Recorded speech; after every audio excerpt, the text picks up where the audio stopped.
사랑하는 은혜와 진리 장로교회 교우 여러분, 어젯밤도 평안하셨습니까?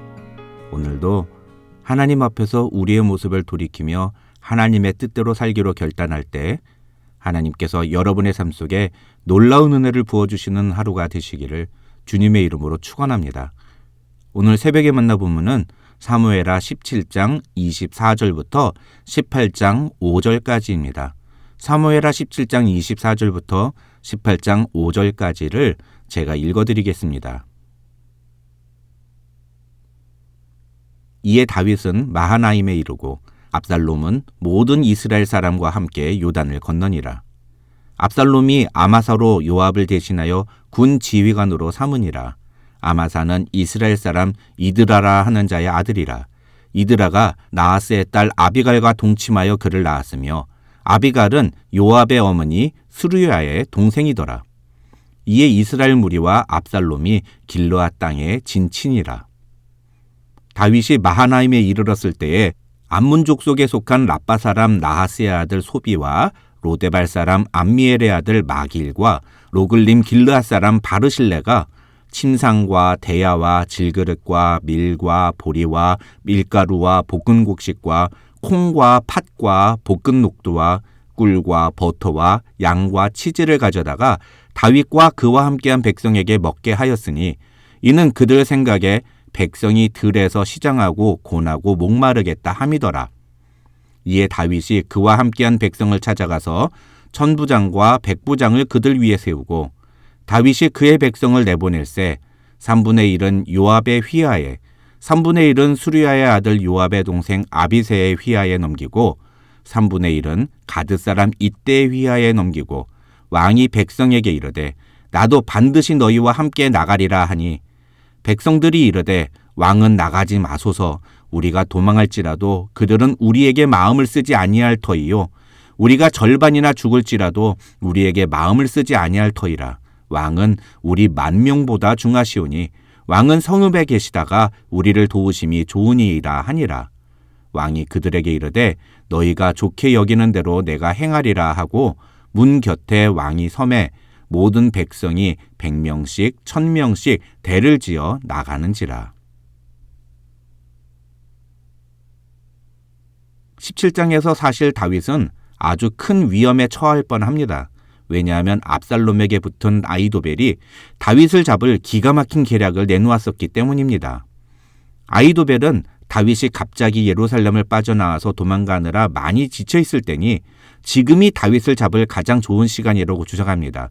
그래서 자신에게 군사 12,000명만 주면 당장 다윗을 추격해서 다윗을 죽이고 백성들을 데리고 오겠다고 압살롬에게 말합니다. 처음에 압살롬은 아히도벨의 계략이 굉장히 좋은 계략이라고 생각합니다. 그래서 그냥 아히도벨의 계획대로 했다면 압살롬은 다윗을 바로 제거할 수 있었을 것입니다. 그러나 압살롬과 그의 장로들은 아히도벨이 아니라 결국 후세의 말을 듣고 후세가 제안하는 계략대로 행동합니다. 후세가 내놓은 계략의 핵심은 크게 2가지로 요약할 수 있습니다. 하나는 모든 이스라엘 백성들을 다 모으라는 것이고 다른 하나는 압살롬이 그 군대를 모두 이끌고 다윗을 쫓아가서 직접 전투를 이끌라는 것입니다. 17장 24절은 바로 이 내용을 보여주는 것인데 중요한 포인트는 18장 3절과 4절에도 이와 똑같은 내용이 나온다는 겁니다. 18장 3절과 4절은 다윗의 부하들이 전장에 나가려는 다윗을 말리는 내용입니다. 이 내용이 17장 24절과 다른 점은 압살롬은 후세의 말을 듣고 전쟁터에 앞장서서 나간 데 반해 다윗은 부하들의 말을 듣고 전쟁터에 나가지 않았다는 것입니다. 다시 말해서 오늘 본문에서 사무엘서의 저자는 압살롬과 다윗이 똑같이 부하들의 말을 듣고 서로 상반된 행동을 하고 있는 모습을 비교하며 보여주고 있다는 것입니다. 이런 다윗과 압살롬에 대한 비교는 오늘 본문에 또 나옵니다. 17장 25절을 보시면 압살롬이 아마사로 요압을 대신하여 군 지휘관을 삼았다는 내용이 나옵니다. 아마사는 사실 굉장히 탁월하고 왕이라면 누구나 탐낼 만한 그런 장군이었습니다. 그래서 나중에 20장에 가면 다윗이 이 아마사를 요압 대신에 군대 장관으로 발탁하는데 중요한 건 압살롬이 그런 아마사를 자신의 군사령관으로 임명했다는 것입니다.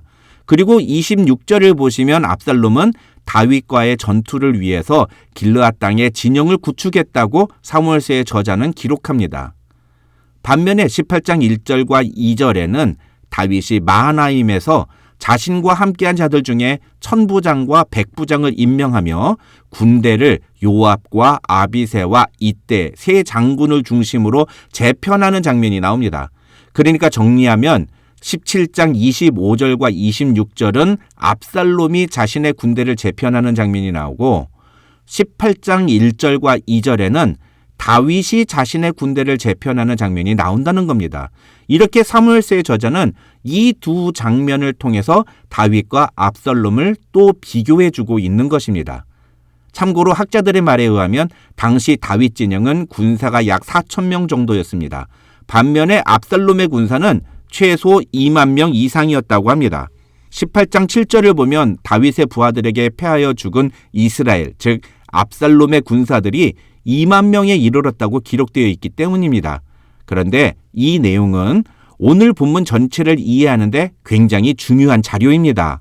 어쨌든 결론적으로 오늘 본문의 구조를 정리해서 설명하면 사무엘서의 저자는 17장에서는 압살롬의 모습을 그리고 18장에서는 다윗의 모습을 보여줍니다. 그런데 이렇게 양쪽에 똑같은 내용을 배치하는 소위 데칼코마니 구조는 히브리인들이 어떤 내용을 강조할 때 사용하는 독특한 방식이라는 겁니다. 그리고 이런 구조를 통해서 진짜로 강조하고자 하는 내용을 양쪽의 똑같은 내용의 정 가운데에 배치합니다.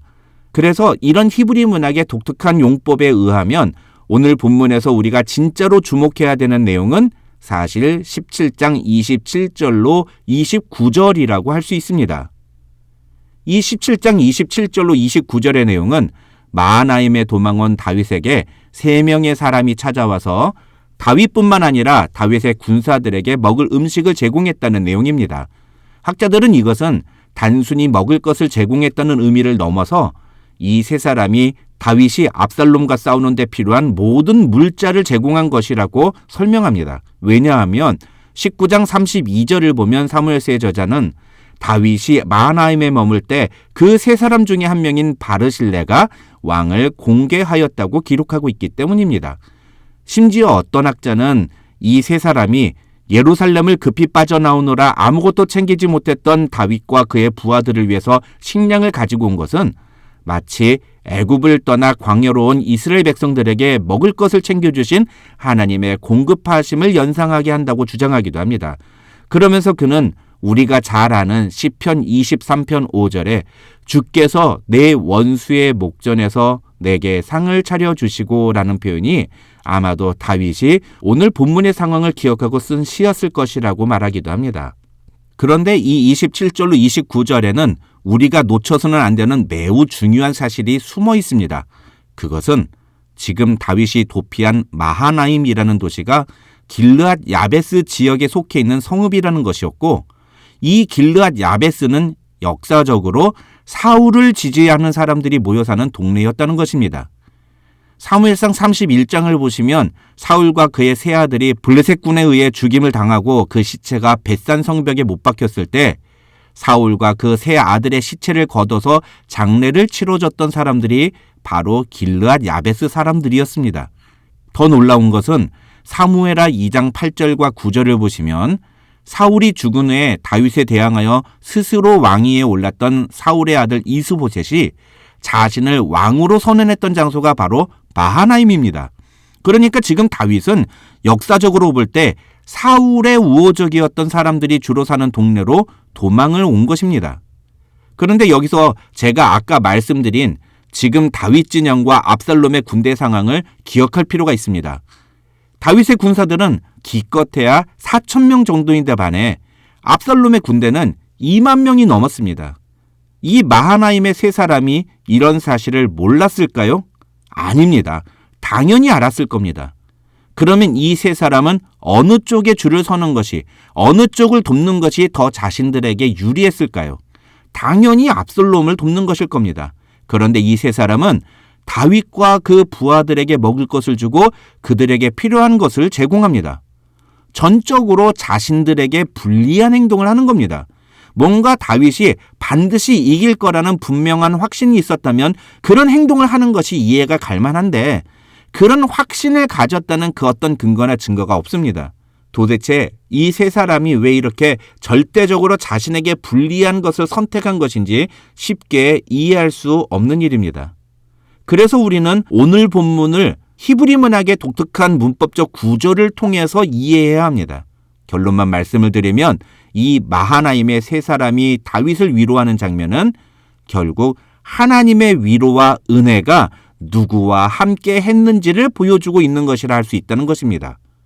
인간적인 관점에서 보면 마하나임의 세 사람은 절대로 다윗을 돕거나 다윗을 지지할 이유가 없었습니다. 심지어 소비는 암몬족 속에게 속한 라빠 사람, 그러니까 이방인이고 로데발 사람 암미엘의 아들 마길은 사울의 손자이자 요나단의 아들이었던 무비보셋을 맡아서 키웠던 사람으로 학자들은 이 사람은 사울 왕의 측근이었거나 적어도 사울을 지지했던 사람이라고 주장합니다. 그렇다면 이 사람들은 결코 다윗을 도와줄 이유가 없는 사람들이었습니다. 그런데 그런 사람들이 지금 도망자의 신세가 되어버린, 게다가 지금 절대적으로 불리한 상황에 놓여 있는 다윗을 도와준다는 것은 다윗을 도우시는 하나님의 은혜라고 해석하는 것 외에는 달리 해석할 방법이 없는 것입니다. 아까도 말씀드렸습니다만 어제 본문이었던 17장 24절에서 우리는 사무엘서의 저자가 하나님이 압살롬에게 화를 내리기로 결정하셨다는 사실을 소개하고 있다는 사실을 살펴보았습니다. 그런 점에서 오늘 본문에서는 다윗을 도우시며 다윗을 위로하시는 하나님을 소개하려는 사무엘서 저자의 의도를 보게 됩니다. 하나님은 마하나임의 세 사람을 통해서 다윗을 위로하시고 도와주셨습니다. 이것이 오늘 본문에서 사무엘서의 저자가 오늘 본문을 읽는 독자들에게 이야기하려는 진짜 메시지였던 것입니다. 인간의 눈에 보기에 다윗은 비참한 도망자의 신세였습니다. 게다가 자신의 아들이 반역을 저지르고 자신을 죽이기 위해 코압까지 쫓아온 상황이었습니다. 그러나 그런 상황 속에서도 하나님은 다윗에게 은혜를 베푸시고 마하나임의 세 사람을 통해서 다윗을 위로하셨습니다. 오늘 하루 저와 여러분의 삶 속에도 마하나임의 세 사람을 통해 다윗을 위로하신 하나님의 은혜가 함께 하시기를 주님의 이름으로 축원합니다.